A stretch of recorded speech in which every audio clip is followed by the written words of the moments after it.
എന്തായാലും ഈ സയൻസിനെ കുറിച്ച് മറ്റൊരു മഹാൻ ഒരു കാര്യം കൂടി പറയണമെന്ന് എനിക്ക് തോന്നുക. Science says the first word about everything and the last word about nothing. അങ്ങനെ ഒരു വശമുണ്ടോ? അതൊക്കെ ഈ സയൻറ്റിസ്റ്റുകൾ, ഇതുപോലെയുള്ള ഗവേഷകർ ഒക്കെയാണ് ആലോചിക്കേണ്ടത്.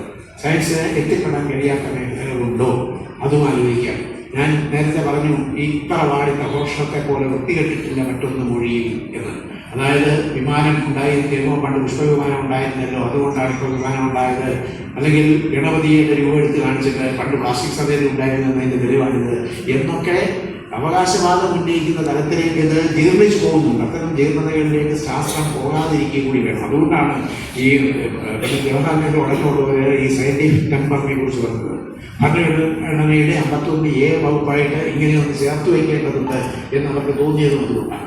രാമചന്ദ്രൻ സാറിൻ്റെ ലെഗസി എന്ന് പറയുന്നത്, അദ്ദേഹത്തിൻ്റെ പൈതൃകം എന്ന് പറയുന്നത്, അദ്ദേഹത്തിൻ്റെ സംസ്കൃതി എന്ന് പറയുന്നത് തീർച്ചയായും പുതുതായി ഈ നമ്മൾ ഏറ്റുവാങ്ങുകയും പുതിയ തലമുറയ്ക്ക് കൈമാറുകയും ചെയ്യുമ്പോൾ ചെയ്യേണ്ടത് ഈ ശാസ്ത്രബോധത്തിൻ്റെ ആവശ്യകതയെക്കുറിച്ചുള്ള ഒരു വെളിച്ചം അവരുടെ മനസ്സിൽ പ്രസരിപ്പിക്കുക എന്നുള്ളതാണ്.